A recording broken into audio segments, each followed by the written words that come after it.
Seguimos en nuestra serie basada en el libro de Éxodo y hemos estado viendo durante las últimas semanas que el Señor envió a Moisés para liberar al pueblo de la esclavitud. También estuvimos viendo cómo Faraón es- rechazó la palabra del Señor, endureció su corazón y no estuvo dispuesto a liberar al pueblo. Por lo cual el Señor envió 9 plagas, juicios terribles contra Faraón y contra sus dioses. Luego terminamos el capítulo 11 con el anuncio de la 10ª, la última y la más terrible de todas las plagas, la plaga mortal que tomaría la vida de cada primogénito. Esa noche ha llegado, la noche en la cual llegaría esta plaga. Sería una noche larga y una noche terrible, una noche marcada por muerte. Pero también será una noche gloriosa, una noche gloriosa en la cual el pueblo verá no solamente la manifestación de la ira de Dios, sino también la manifestación de su gracia, su misericordia para con los suyos. Es una noche donde el Señor estará en vela, en vigilia para salvar a su pueblo. Una noche que debería ser recordada por todas las generaciones. Así que vamos a leer esta sección de Éxodo 12, empezando el del versículo 29. Y les voy a pedir por favor que nos pongamos de pie para leer la palabra del Señor.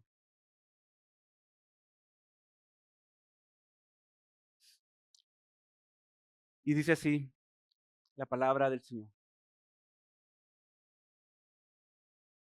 Y a la medianoche el Señor hirió a todo primogénito en la tierra de Egipto, desde el primogénito de Faraón que se sentaba sobre su trono, hasta el primogénito del cautivo que estaba en la cárcel, y todo primogénito del ganado. Faraón se levantó en la noche, él con todos sus siervos y todos los egipcios, y se oyó un gran clamor en Egipto, porque no había hogar donde no hubiera algún muerto. Entonces Faraón llamó a Moisés y a Aarón aún de noche y dijo: levántense y salgan de entre mi pueblo, ustedes y los israelitas. Vayan y adoren al Señor, como han dicho. Tomen también sus ovejas y sus vacas, como han dicho, y váyanse y bendíganme también a mí. Y los egipcios apremiaban al pueblo, dándose prisa en echarlos de la tierra, porque decían, todos seremos muertos. Tomó pues el pueblo la masa antes que fuera leudada en sus artesas de amasar envueltas en paños, y se las llevaron sobre sus hombros. Los israelitas hicieron según las instrucciones de Moisés, pues pidieron a los egipcios objetos de plata, objetos de oro y ropa. Y el Señor hizo que el pueblo se ganara el favor de los egipcios, que les concedieran lo que pedían. Así despojaron a los egipcios. Los israelitas salieron de Ramsés hasta Sucot, unos 600,000 hombres de a pie, sin contar los niños. Subió también con ellos una multitud mixta, junto con ovejas y vacas, una gran cantidad de ganado. De la masa que habían sacado de Egipto, cocieron tortas de panes sin levadura, pues no se había leudado, ya que al ser echados de Egipto no pudieron demorarse ni preparar alimentos para sí mismos. El tiempo que los israelitas vivieron en Egipto fue de 430 años. Y después de los 430 años, en aquel mismo día, todos los ejércitos del Señor salieron de la tierra de Egipto. Esta es noche de vigilia para el Señor por haberlo sacado de la tierra de Egipto. Esta noche es para el Señor, para ser guardada por todos los hijos de Israel, por todas sus generaciones. Pueden tomar su lugar.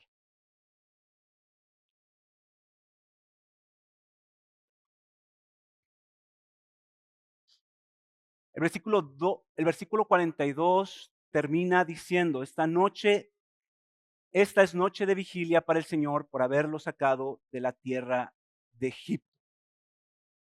Quiero que lo leamos en la Nueva Versión Internacional porque creo que lo pone de una manera que nos va a ayudar un poquito más a entender lo que está diciendo aquí. Versículo 42. Lo van a poner allí atrás. Aquella noche el Señor la pasó en vela para sacar de Egipto a los israelitas. Por eso también las generaciones futuras de israelitas deben pasar esa noche en vela en honor del Señor. Como dije al principio, esta es una noche distinta. Es una noche terrible, pero también es una noche gloriosa. Y todo lo que va a pasar en esta noche larga, todo lo que pasará aquí, se deberá a que el Señor estará en vela para sacar a su pueblo de Egipto. Pasar en vela significa vigilar, cuidar, custodiar, proteger, mientras otros duermen. Esta noche el Señor estaba en vela para liberar a su pueblo del juicio y de la esclavitud. Así que vamos a ver en dos partes cómo el Señor estaba guardando a su pueblo mientras los liberaba del juicio y mientras los sacaba de Egipto. El Señor vela por su pueblo al librarlos de su juicio. Es el primer punto que veremos el día de hoy. El Señor vela por su pueblo al librarlo de su juicio. Vemos en el versículo 29 que el Señor es aquel que ejecuta el juicio. No son causas secundarias, no es el granizo u otro factor. El Señor hirió a todo primogénito. Él es el que está ejecutando esto. Y lo hace a través, como vimos la semana pasada, a través de un mensajero, de un ángel, el ángel destructor. Y a medianoche, cuando todas las personas o la mayoría de las personas estaban durmiendo, este ángel o visitante estaba paseándose por el reino de Faraón y viene con una misión específica. Viene con el propósito de tomar la vida de cada primogénito. A medianoche acabamos de leer, que Faraón despierta, probablemente a causa del gran clamor que se oyó en todo Egipto, a causa de las miles y probablemente cientos de miles de muertes que habían sucedido. Y pronto llega la noticia que uno de los muertos es parte de la familia real. Uno que había nacido para convertirse en Dios para los egipcios. Ha muerto el príncipe de Egipto, ha muerto el hijo del faraón. Vemos que no hay distinción en este juicio divino, ya que la muerte llega desde los lugares más altos, desde el hijo de faraón, hasta los lugares más bajos y profundos de la sociedad egipcia, hasta el hijo de aquel que está, el primogénito de aquel que está en la cárcel. No había en todo Egipto lugar en donde no hubiera algún muerto. Una noche terrible, marcada con muerte, excepto en aquellas casas. Hubo un muerto en todas partes, excepto en aquellas casas en donde se encontraba una marca, como vimos la semana pasada, la marca de la salvación. Este destructor también estaba inspeccionando cada casa para ver si en esas casas, en la entrada, en los postes y en el dintel de cada puerta estaba marcada con la sangre de un cordero sin mancha, la sangre de un cordero sin tacha. Y sobre esas casas, cuando él veía esa sangre ahí derramada, el destructor pasaba por alto, el destructor pasaba por encima. Y veíamos que precisamente eso significa Pascua, cuando algo pasa por encima, pasa por alto. Y esa noche, por medio de esa sangre derramada en esos postes, esa casa fue preservada del juicio de Dios. Así que vemos que Dios está velando por su pueblo esa noche al guardarlos de su propio juicio. Y eso es algo que vemos constantemente en las Escrituras. Por un lado vemos la ira de Dios y por otro lado vemos la gracia de Dios. Vemos una gran distinción entre los que se pierden y los que se salvan. El Salmo 78, versículo 49 y 52, lo ilustra muy bien. Dice, envió sobre ellos el ardor de su ira. Está hablando de Egipto. Furia, indignación y angustia. Un ejército de ángeles destructores. Preparó senda para su ira. No libró sus almas de la muerte, sino que entregó sus vidas a la plaga e hirió a todos los primogénitos de Egipto, las primicias de su virilidad en las tiendas de Cam. Pero a su pueblo lo sacó como oveja, como a rebaño lo condujo en el desierto.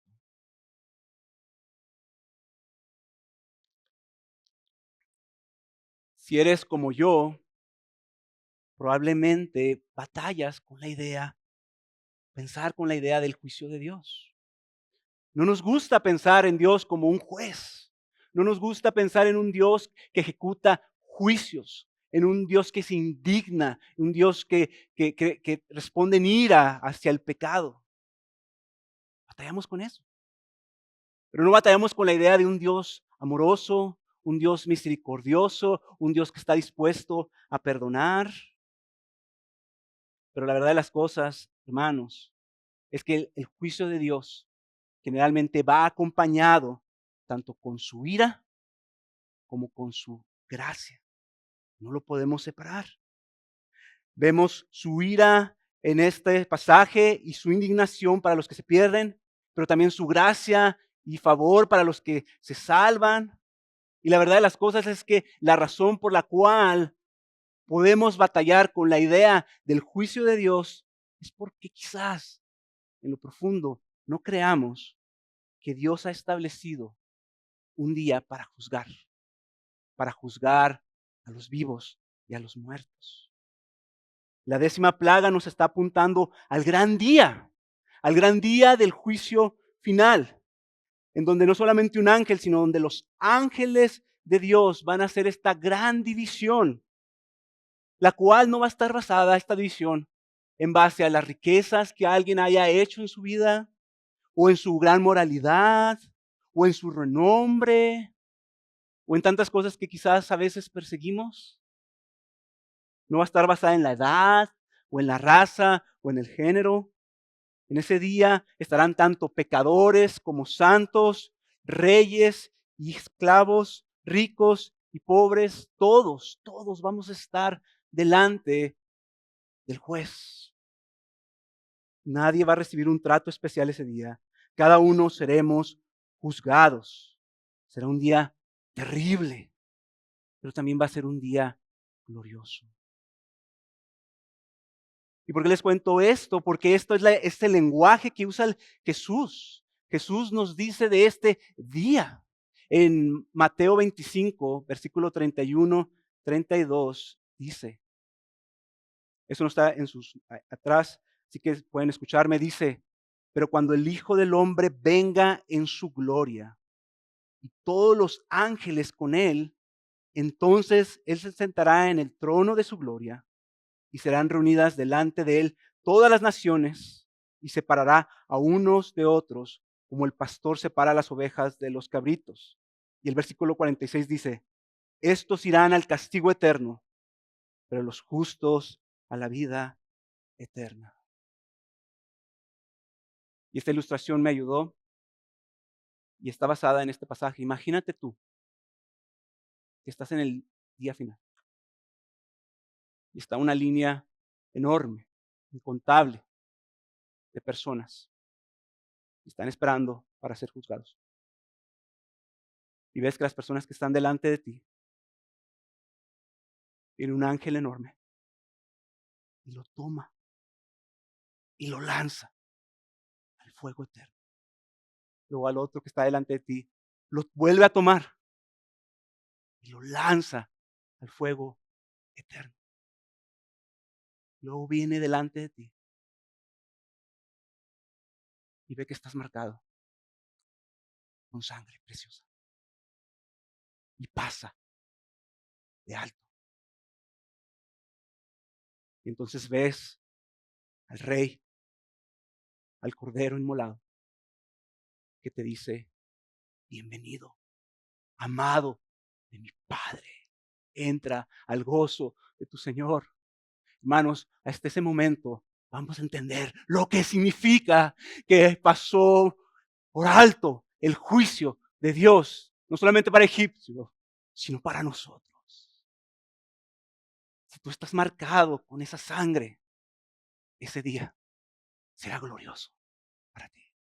Será el día en el cual nada te podrá separar del amor de Dios, como dice Romanos 8. Ni la vida, ni la muerte, ni ángeles. No va a haber ángel destructor que te separe del amor de Dios. Y es en Cristo Jesús, Señor nuestro.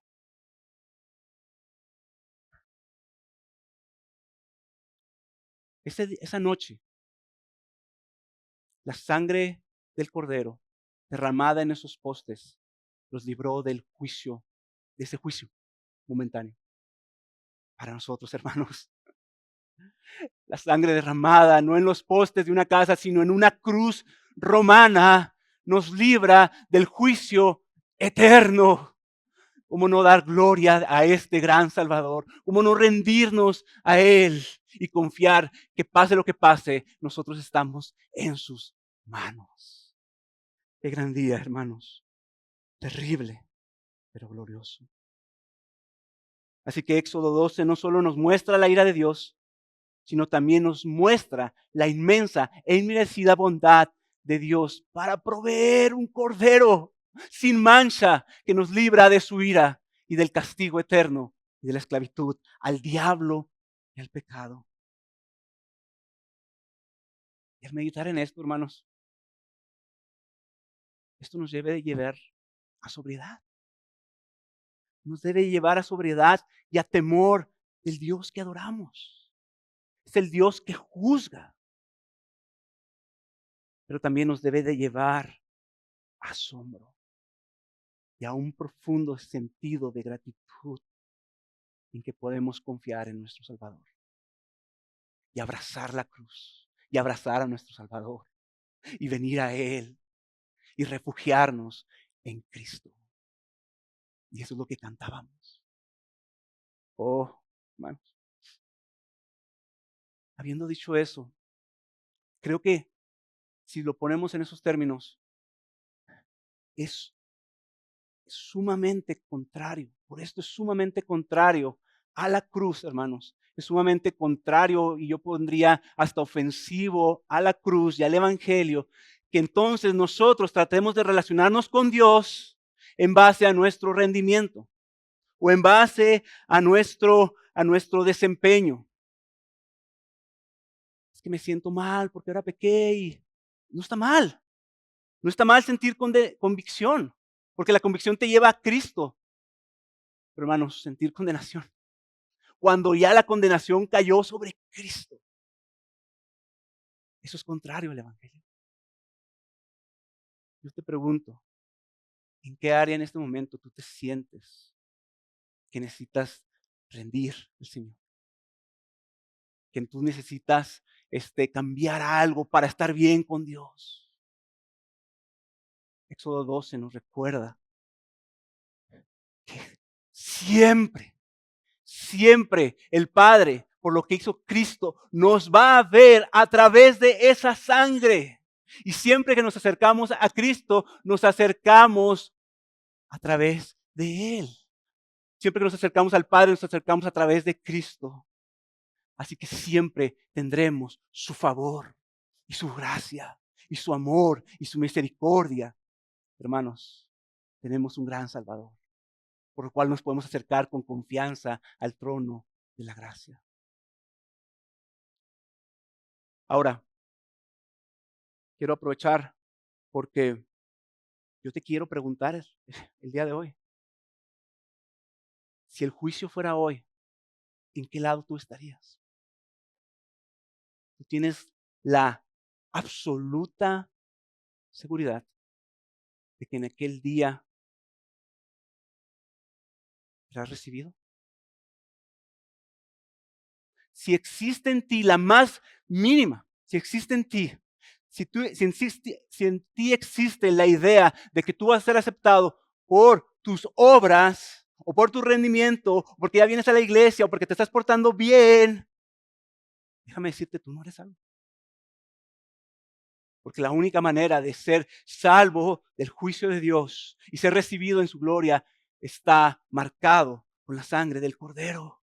Así que yo te pido el día de hoy, si en ti está, ves que tú no eres salvo, corre al Salvador, corre a esa cruz, entrega tu vida al Señor y dile, Cristo, sálvame, confío que esa sangre también me limpia a mí y me libra de todo el juicio. No lo demores, no lo demores.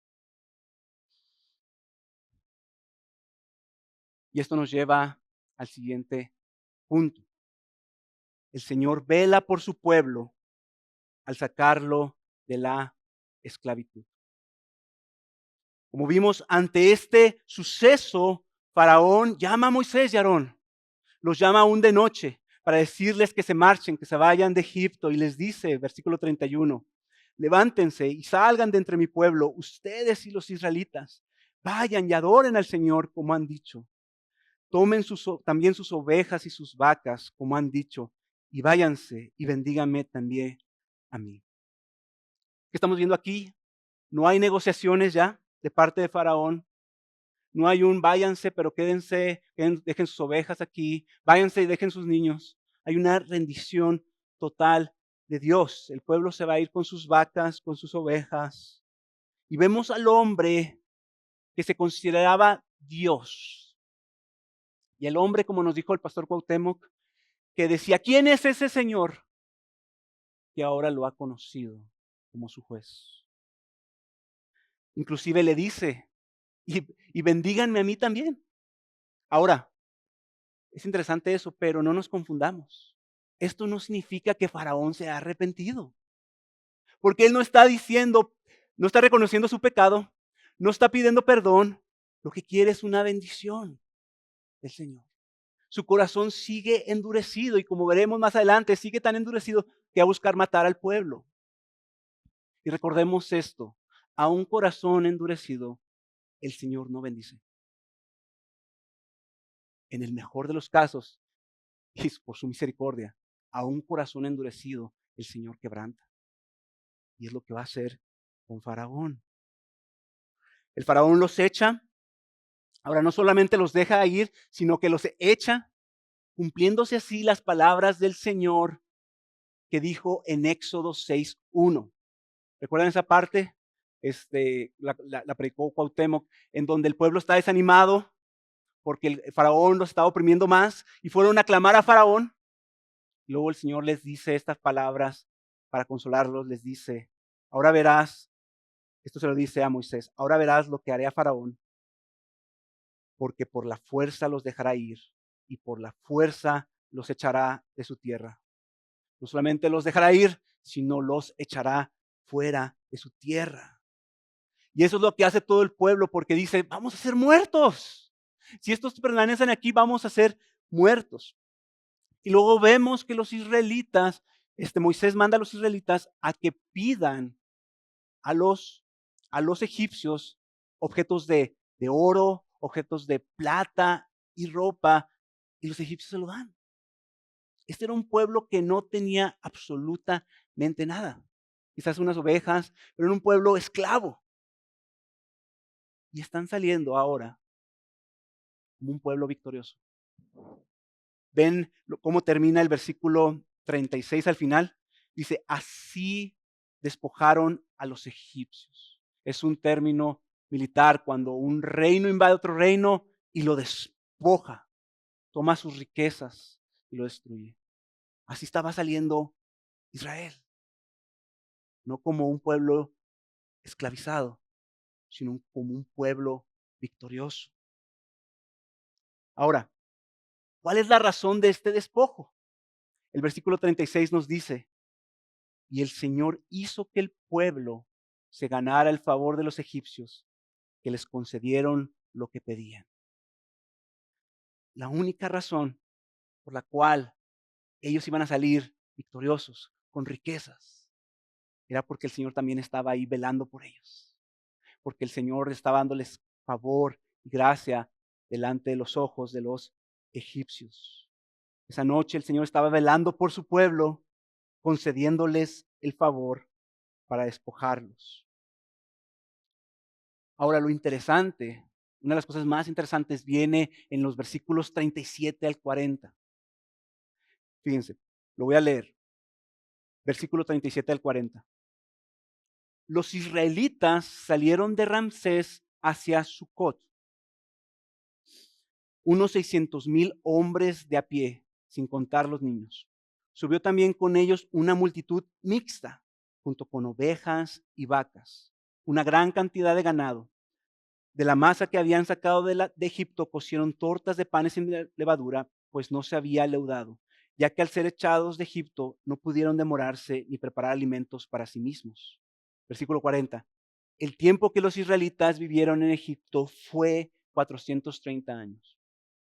Entonces vemos lo que está pasando en esta noche y de repente el narrador se detiene un poco para dar unos detalles de la salida, unos detalles que importan, unos datos que nos van a apuntar a que el Señor es fiel y es fiel a sus promesas y vela por su pueblo no solamente esa noche, sino siempre. Él siempre cuida por su pueblo y Él siempre va a cumplir lo que promete. Fíjense, dice que salieron, ¿cuántos? 600,000 hombres. En Génesis 12:2, Dios llamó a un hombre llamado Abraham y le dio esta promesa, hizo un pacto Dios con este hombre, Abraham, el padre de los israelitas.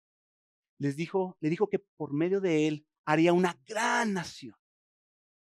En ese momento Abraham tenía 75 años. No tenía hijos porque su mujer era estéril. Y el Señor le concedió un hijo. Después de eso vemos que cuando el pueblo entra a Egipto, son alrededor de 70 personas. Y a través de todos estos años vemos que al salir son una nación de 600,000 hombres a pie, sin contar los niños, sin contar las mujeres. Algunos calculan que alrededor quizás de casi 2 millones de personas. Es como si la población de Ciudad Juárez de repente decidiera salir. ¿Y qué nos dice esto, hermanos? Es como si el Señor dijera esto: he velado por ustedes, los he guardado de la mano de Faraón, de la opresión, para hacerlos una gran nación. Ha habido muerte, ha habido opresión, pero yo cumplo mis promesas. Y lo que le prometí a Abraham, mi pacto con él, ahora están viéndolo. Ahora son una gran nación. Esto nos lleva a recordar, nuestro Dios es fiel en cumplir sus promesas. Tenemos un Dios fiel, hermanos. Luego nos dice que estuvieron 430 años, lo cual también es un número importante porque cuando Abraham estaba dudando, cuando veía que no venía el hijo, el Señor confirmó su pacto con Abraham y le dijo lo siguiente en Génesis 15, versículo 13 al 14. Y esto es glorioso. Le dice: ten por cierto, Abraham, que tus descendientes serán extranjeros en una tierra que no es suya, lo cual pasó. Donde serán esclavizados y oprimidos, lo cual pasó. Durante 400 años, lo cual pasó. Pero yo también juzgaré a la nación a la cual servían, lo cual pasó, y después saldrán de allí con grandes riquezas, lo cual pasó. Nuestro Dios es el dueño de la historia y del mundo, y cuando veamos, hermanos, podemos ver cosas, ¿verdad? Guerras y personas que se levantan. Cuando nuestro corazón puede quedar ansioso cuando vemos esas cosas, debemos de recordar, nuestro Dios tiene el control de todo. Y esto pasó. El Señor cuidó a este grupo, no solamente esta noche, a este grupo de nómadas, no solamente esta noche, sino por más de 400 años. Más de 400 años. Y por último, y esta es mi favorita de este pasaje, de esta sección que les leí, hay algo muy importante de notar. El texto dice que no solamente salieron los israelitas, ¿verdad? ¿Lo notaron? Dice que salió también una multitud mixta, una multitud mixta. Y esto quiere decir que entre esos miles que salieron, había una multitud que no eran israelitas. Y del versículo 43 al 50, que no vamos a leer, nos dice que fueron extranjeros. Fueron extranjeros. Probablemente en esta multitud había también egipcios. Egipcios temerosos de Dios, como aquellos que cuando escucharon que venía el granizo, temieron a Dios y guardaron su ganado.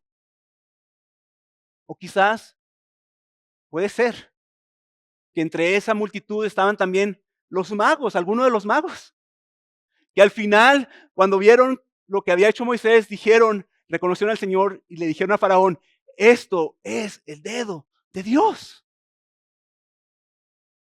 Quizás había entre esa multitud ricos, pobres. Había quizás personas esclavas. Habría quizás de todas partes, libres, esclavos. Y todos se estaban uniendo al pueblo de Dios. Muy probablemente,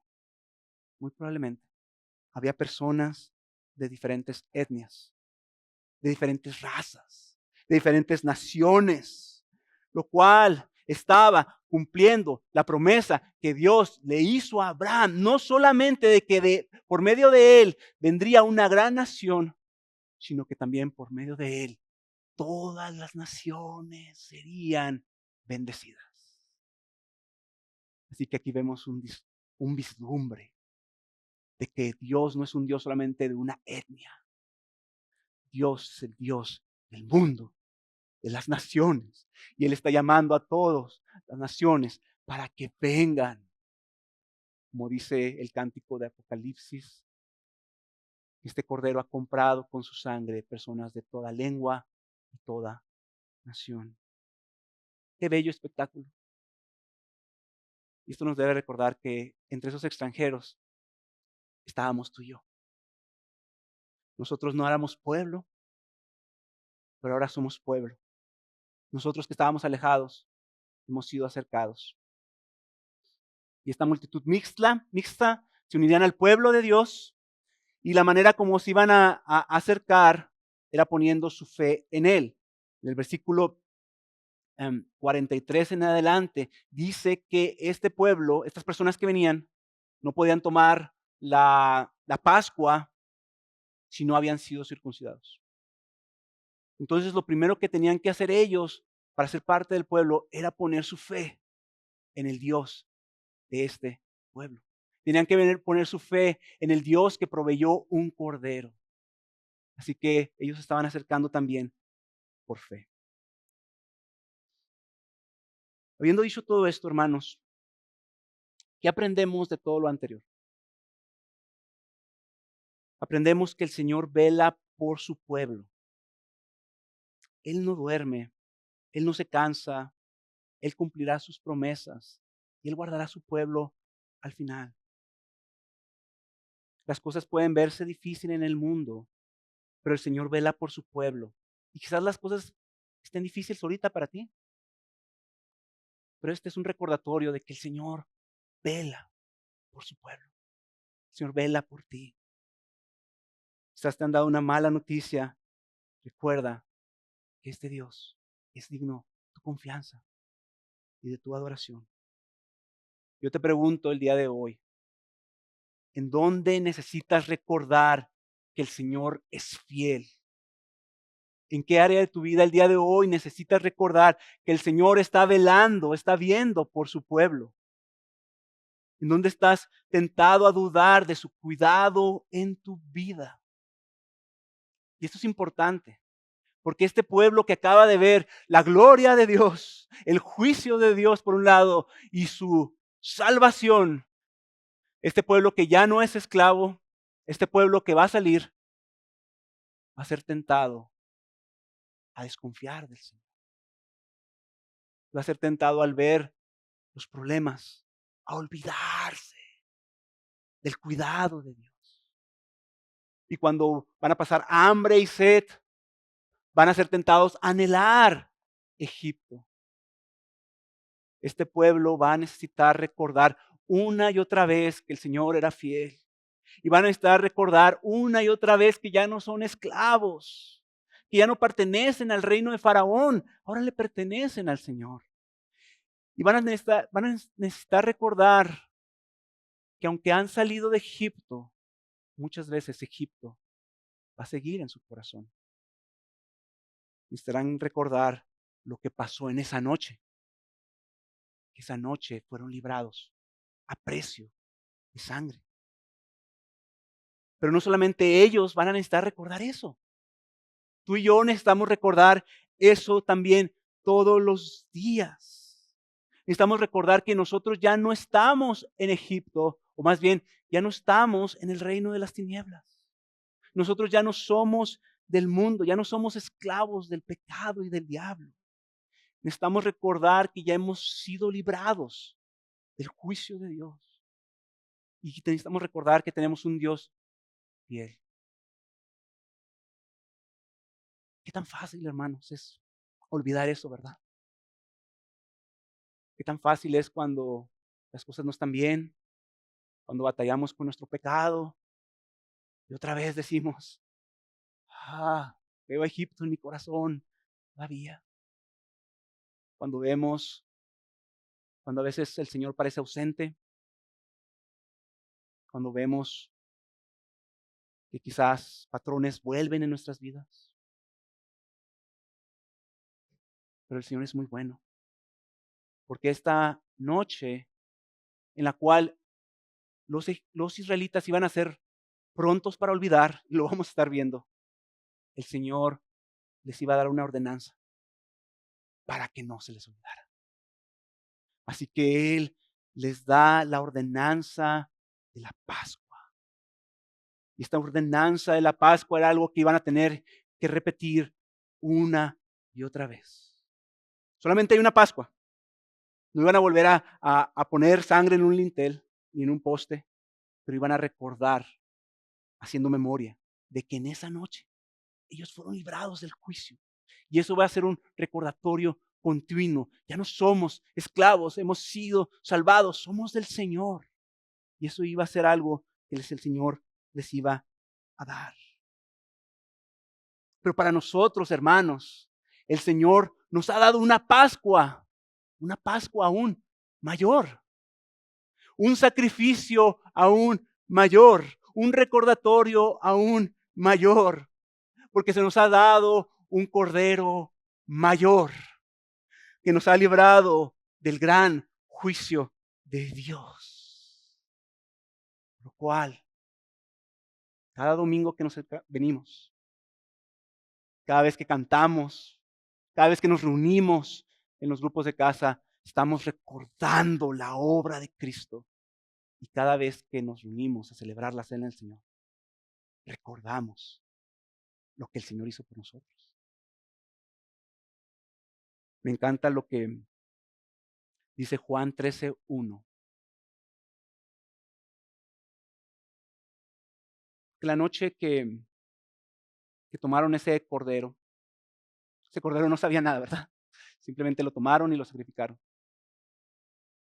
Pero nosotros tenemos un cordero que se entregó voluntariamente. Alguien que lo hizo por amor. Piense cómo Juan 13:1 lo explica así. La noche previa a su crucifixión, antes de la fiesta de la Pascua, sabiendo Jesús que su hora había llegado para pasar de este mundo al Padre, habiendo amado a los suyos que estaban en el mundo, los amó hasta el fin.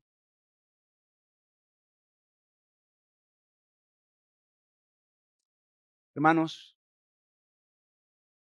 nuestro Salvador nos amó hasta el fin. y nos amó, selló su amor con sangre. Su muerte nos ha librado del juicio y su muerte nos dice cuánto nos ama. Y vendrá el día, hermanos, vendrá el día cuando veremos cara a cara a ese Cordero. Vendrá el día cuando veamos cara a cara a Jesús. Vendrá el día cuando lo veamos.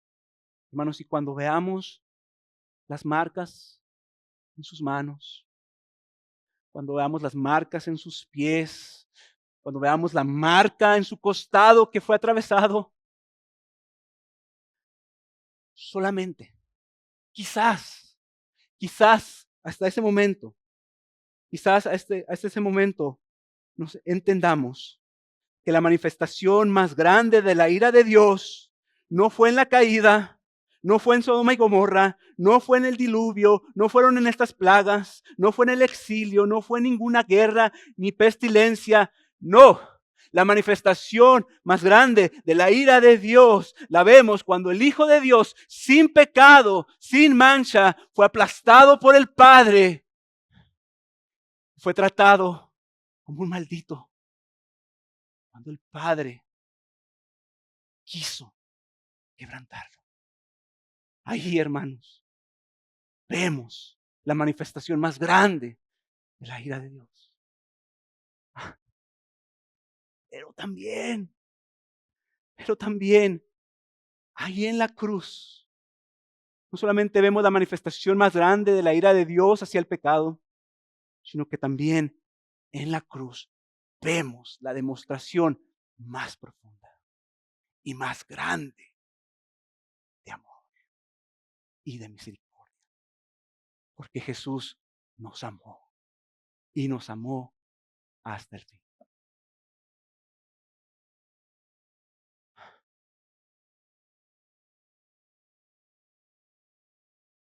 Así que, hermanos, vamos a responder el día de hoy, celebrando la cena del Señor. Vamos a recordar esa muerte. Y al recordar esa muerte, hagámoslo con sobriedad, pero también hagámoslo con gozo y con alegría, porque estamos recordando la última Pascua, la muerte de nuestro Salvador, quien se entregó por nosotros. Amén. Vamos a orar.